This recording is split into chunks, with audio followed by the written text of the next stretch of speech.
Hey everyone, Anthony Fantano here, internet's busiest music nerd. Hope you're doing well, and it is time for another edition of Reviewing Your Music, where I go online, I ask you guys to submit your music. Although a lot of people, I guess, submit their friends' music too, but still, I seek out smaller, more independent artists here, viewers of the show over social media, looking for the music that they're making, that they're promoting, that they're trying to get out there, and I see what kind of talent is lurking underneath the wall, the floor of hype that is often blinding us to everything else that is going on in the music world. So let's dive deep into this Twitter thread over here and see exactly what you guys are offering to me this time around. I'm going to pick one right off the top over here. What's this creative, cool looking album cover over here? Dylan Jase. Jayce Westbrook, a song by Dylan Jase on Spotify. Let's see what this offers. I think this album art over here looks like a giant Brockhampton ripoff, but you know, let's see if Dylan is maybe doing something else on the music side of things. You know, it's can't just simply judge it by its cover. Let's see what's going on. Get the fuck up on my way. I don't really do parties no more. I don't really say sorry no more. Catch me in the studio working on my main shit. Okay. There are a lot of likable things about that track. I mean, I thought the vibe and the flow was great. It was kind of dark. It was kind of gritty. It was a little weird. I think that Jase needs to maybe work on his rapping and his performance a little bit, because there are some moments where it seems like as he's spitting, he's like a little out of breath. He's kind of losing his volume a bit. It's not as forceful, I think, as he might want it to be. Maybe, again, that could be helped out by just better breath control, but also I think if his voice was mixed a bit more prominently, it could have an effect on that as well. But still, this is like pretty fun. You know, it does have some modern elements to it, but in a way, some of the flows and the beat a little bit feels kind of like a throwback. It's almost like he's a little inspired by the cool kids, you know, Chuck English and all that. Yeah, there are a lot of likable things about this. I will say the first verse or so, the lyricism isn't horrible, but I feel like there's not really enough going on in terms of clever wordplay, maybe a bit of humor. We eventually hit a point where he's spinning a line about how he's not going to say his eyes look Asian because that's racist, and that's actually a pretty funny moment, since there are so many rappers out there over the years who've done that. Because, oh, I'm high, my eyes look Asian, da da da da da, and it's funny for him to kind of, like, you know, drop a very knowing bar about exactly that ongoing issue. I thought that was kind of smart and kind of cheeky and very funny too. But yeah, a lot of good things about this. I think maybe it could, you know, use some cover art that isn't so obviously Brockhampton inspired, but oddly enough, I think maybe some Brockhampton fans would get down with what Jase is doing over here. So not bad, not a bad start to this whole thing.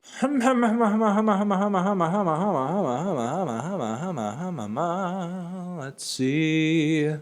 This person named Jordana says, Jackie's 15, please Anthony, an original about being naive with love and all the stereotypes that add up with being young and in love, so on and so forth. Okay. Let's see what Jordana is giving us here with Jackie's 15. This track can't be played outside of SoundCloud. Play on SoundCloud. Oh, this is a big ask over here. You know, if you're an artist, please make sure people can play your SoundCloud tracks everywhere. Let's see. Let's dig a little deeper since we're already in. Okay, here we go.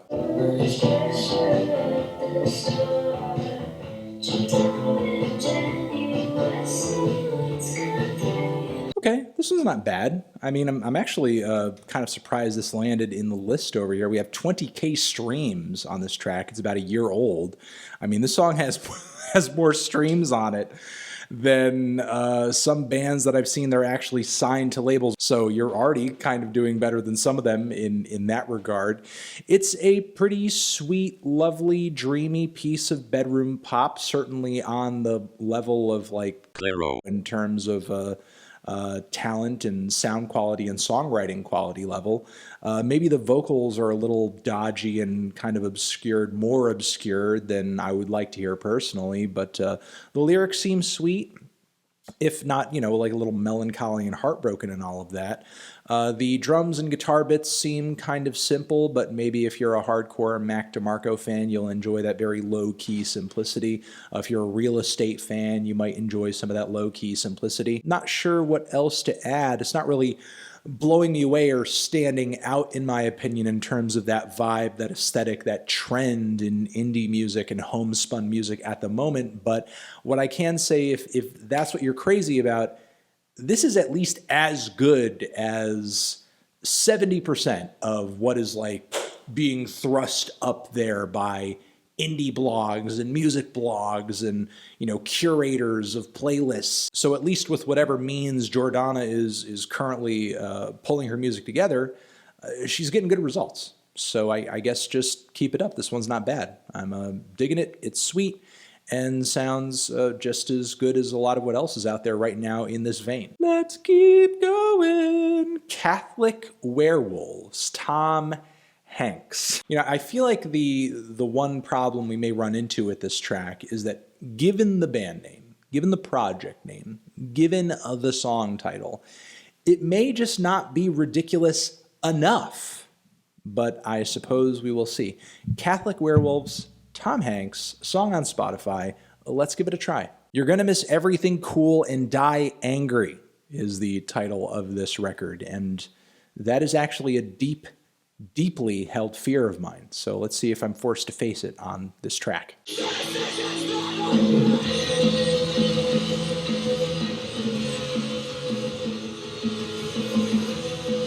Okay, that's not bad. It's a pretty heavy ending as well.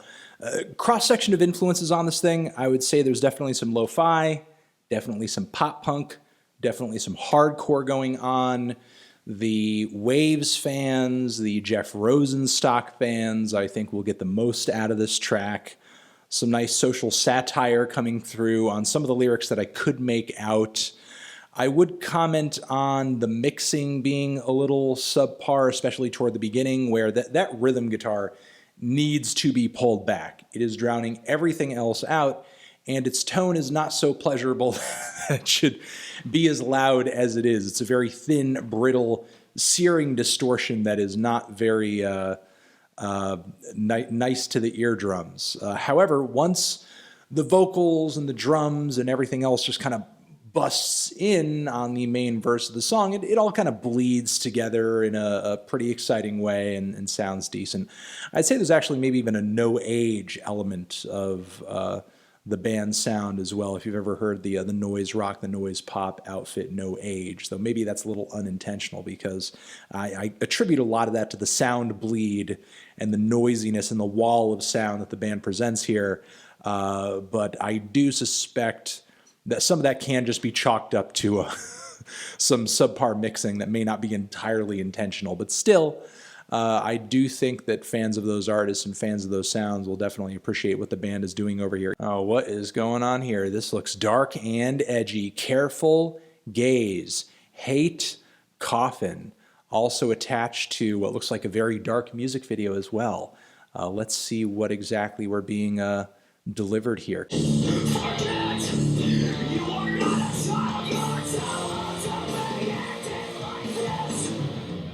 Okay, all right. A little bit of an awkward breakdown there at the very finish, but still, that was kind of a throwback for me. I mean, a pretty bold combination of some emo elements, some very clear metalcore elements, especially in those beefy, chunky, badass riffs. However, it's been a while since I've heard a band combine those sounds in this way, because back in the day when we were first starting to see these styles of music marry, eventually what ended up happening is the groups that took off with this style on MySpace were, you know, the West Coast bands, the screamo bands, all of the scenester groups that had that ridiculous fashion sense that's just kind of, you know, out of style as of right now. This to me feels like a bit more of an authentic and raw presentation of some of those clean emo poppier vocals, some of those harder metalcore elements, and they're coming together in a way where they don't seem like, I guess, aesthetically at odds with one another, which has always annoyed me with some of those groups that really kind of blew up with that sound.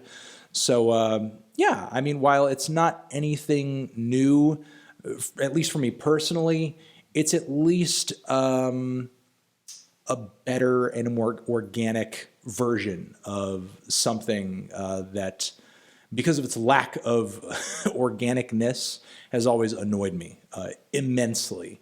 So yeah, careful gaze, hate Coffin. This was not bad. This is not bad at all. This next person says, "Hey Melon, I have a feeling you won't like this. Enjoy."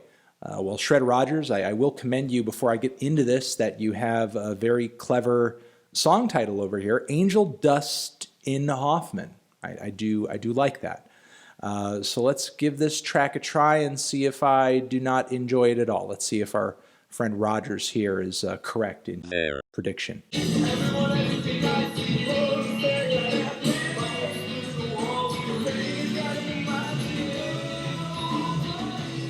All right, our friend Shred here was not incorrect. But look, guys, I've made it no secret that I don't really care for all that much this latest crop of bands out there that are combining these mathy riffs with this very melodramatic, light on the ears, sad and low-key form of emo songwriting. I just don't really care for this math rock emo blend that everybody seems just be crazy about right now.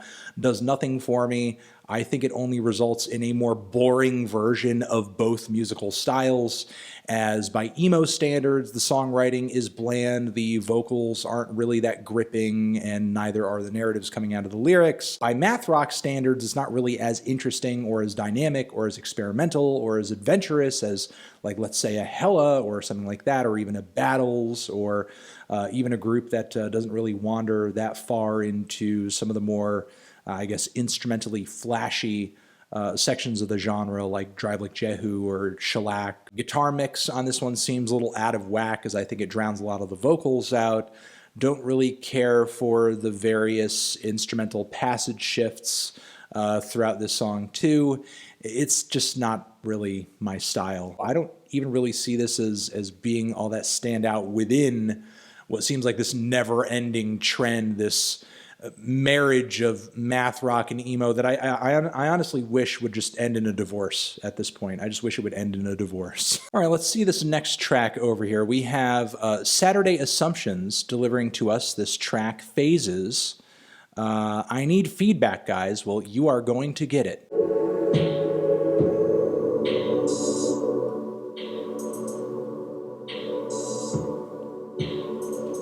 Okay, pretty straightforward hip-hop instrumental on that one, and it wasn't bad. I will say it seemed like it was pretty much in a cloud rap style, which isn't exactly an aesthetic or a vibe that's super popular right now, though I can understand a track in this vein kind of crossing over at this point, considering how popular, atmospheric, and psychedelic trap is at the moment. But very much this seems like almost like a throwback to the earlier part of the decade when Clams Casino was making a lot more noise than he is now.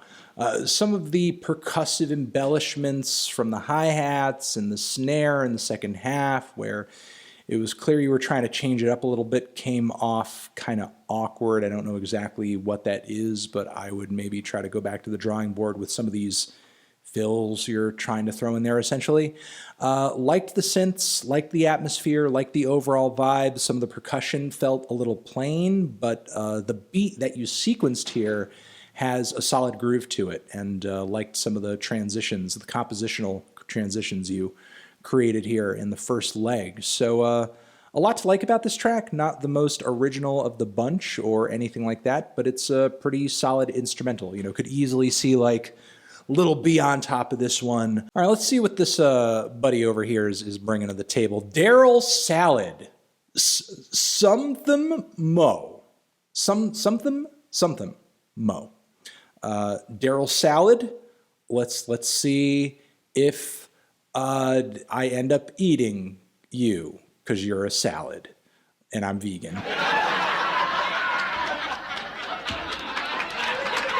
Bam.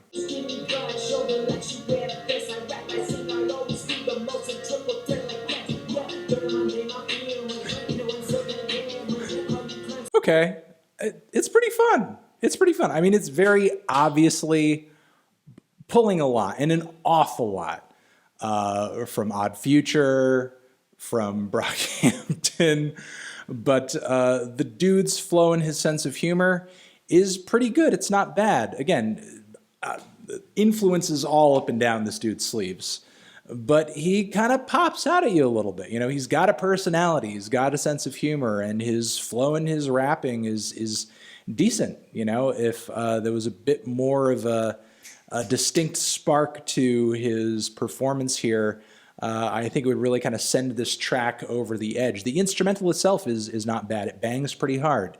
Daryl Salad, definitely an artist I think to maybe look out for. You know, we could be looking at a guy who's in a bit of an incubator stage and he is just trying to figure out his path at the moment. SUMTHM Mo. Pretty good. I think I'm going to leave it at that. That has been the latest edition here of Reviewing Your Music. And you guys are the best. Over here next to my head is another video that you can check out. Hit that up or the link to subscribe to the channel. Anthony Fantano, reviewing your music forever.